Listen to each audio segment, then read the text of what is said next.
बिस्मिल्लाहिर्रहमानिर्रहीम। अस्सलाम वालेकुम फ्रेंड्स, कैसे हैं आप? आई होप अल्लाह के करम से आप ठीक होंगे। आज मैं अपने प्यारे प्यारे फ्रेंड्स के लिए बड़े मज़े की समर स्पेशल ठंडी ठंडी कूल कूल रेस्टोरेंट स्टाइल में मैंगो आइसक्रीम बनाने जा रही हूँ। यकीन जानिए इतनी ये फ्लेवरफुल और क्रीमी बनी है कि अगर आपने इसको एक दफ़ा खा लिया तो आप बाज़ार से लाना आइसक्रीम भूल जाएंगे।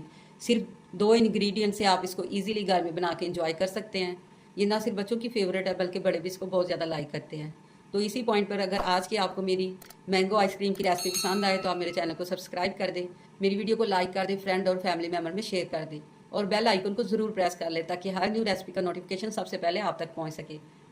बिस्मिल्लाहिर्रहमानिर्रहीम। फ्रेंड्स, मैंने 2 मैंगो ले लिए। कोशिश करें मीठे वाले लें और उसका कलर भी येलो हो, यानी अच्छे से ये येलो हो। इससे हमारे आइसक्रीम एक फ्लेवरफुल बनेगी और दूसरी कलरफुल बनेगी। आप इसको क्यूब की शेप में कट कर लें। हमें जस्ट इसका पल्प चाहिए। आप इसका सारा पल्प सेपरेट कर लें। ये देखिए मैंने सारा पल्प सेपरेट करके ब्लेंडर जग में ऐड कर दिया है। बगैर पानी डाले हम इसको अच्छी तरह ब्लेंड कर लेंगे। तो फ्रेंड्स, मैंने 1 कप चिल व्हिप क्रीम ली है। आपने व्हिप क्रीम ले लेनी है और चिल लेनी है। मैं ये देखिए व्हिपिंग व्हिप की ये क्रीम ले रही हूँ। ये 400 ग्राम का पैक है, इसमें मैंने 1 कप निकाला है। आप इससे इजीली किलो से ज़्यादा आइसक्रीम बना सकते हैं। तो अब हमने इसको बीट करना है। पहले हमने लो स्पीड पे, फिर मीडियम पे, हाई पे, यानी हमने 8 से 9 मिनट तक इसको अच्छी तरह क्रीम को बीट करना है कि ये साइज़ में डबल हो जाए। तो फ्रेंड्स, अगर आपके पास बीटर ना हो तो आप हैंड बीटर से भी इसको अच्छी तरह व्हिप कर सकते हैं, लेकिन थोड़ा सा टाइम लगेगा, लेकिन आपकी क्रीम व्हिप हो जाएगी। तो मैं इसमें चीनी ऐड नहीं कर रही क्योंकि ऑलरेडी ये हमारी क्रीम मीठी होती है। ये देखिए ये अच्छी तरह व्हिप हो चुकी है। ये मैं स्पैचुला से इसको चेक करवाती हूँ। मैं इसको उल्टा कर रही हूँ। ये देखिए बिल्कुल ये गिर नहीं रही, यानी ये बिल्कुल परफेक्ट बीट हो चुकी है। साइज़ में भी ये डबल हो गया है। अब जो हमने मैंगो ब्लेंड किया था वो इसमें ऐड कर देंगे। क्योंकि मैंगो भी मीठा है और क्रीम में भी मीठा है तो हमें शुगर की ज़रूरत नहीं है। तो अगर आप चाहते हैं कि थोड़ा मीठा और लेना चाह रहे हैं तो आप 1 चम्मच पीसी हुई शुगर इसी पॉइंट पे ऐड कर सकते हैं। आप इसको अच्छी तरह मिक्स करें।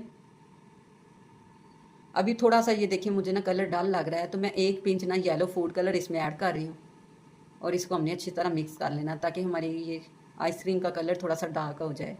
खाने में ये तो फ्लेवरफुल है लेकिन देखने में भी ये कलरफुल लगे। ये देखिए अच्छी तरह मैंने इसको मिक्स कर लिया है। तो अब मैंने थोड़े से मैंगो ना चम्स ये बचा के रखे थे, ये इसके अंदर ऐड कर दूंगी। जब हम आइसक्रीम खाएंगे मुंह में आते हैं तो बड़े मज़े के लगते हैं। ये ऐड करके आप इसको अच्छी तरह मिक्स करें। इसमें मैंने कोई भी फ्लेवर ऐड नहीं किया क्योंकि हमने मैंगो फ्रेश डाल दिया था, इसलिए फ्लेवर की ज़रूरत नहीं है। अब आप कोई भी ये देखें, मैंने डिस्पोजेबल ये ले लिया है बाउल। इसमें अपनी आप आइसक्रीम को फिल करें, ऊपर से बिल्कुल चम्मच की मदद से इक्वल कर लें। थोड़े से मैंने ये चम्स बचाए हुए थे, ये ऊपर से हम डेकोरेट कर लेंगे और इसको एयर टाइट आपने जार में डालना है। हल्का सा आप इसको टैप करें और इसको ओवरनाइट के लिए फ्रिज में रख दें। ओवरनाइट रखें ताकि ये अच्छी तरह परफेक्ट चिल हो जाए। तो चेक करें फ्रेंड्स, ओवरनाइट रखने के बाद हमारी आइसक्रीम बिल्कुल परफेक्ट बन चुकी है और इसका कलर चेक करें कितनी ये मज़े की और फ्लेवरफुल लग रही है। जितनी ये देखने में मज़े की लग रही है, खाने में उससे डबल फ्लेवरफुल है। देखिए ये कितनी क्रीमी और कितनी स्मूदी हमारी ये आइसक्रीम बनी है। आपको खुद देख के ये एहसास हो रहा होगा कि ये कितनी मज़े की बनी है। तो जैसे मैंगो का सीज़न है, आपने इसको मेरे कहने पे एंजॉय ज़रूर करना है। इंशाल्लाह आपको बहुत ज़्यादा पसंद आएगी। तो फ्रेंड्स, जहाँ भी रहें खुश रहें, बात रहें, अपने अपने प्यारों का ख्याल रखें और हमें भी दुआओं में याद रखें और एक अच्छा सा फीडबैक आपने ज़रूर देना है। इसके साथ ही मुझे इजाज़त दें, मिलते हैं नेक्स्ट रेसिपी में। अल्लाह हाफिज़।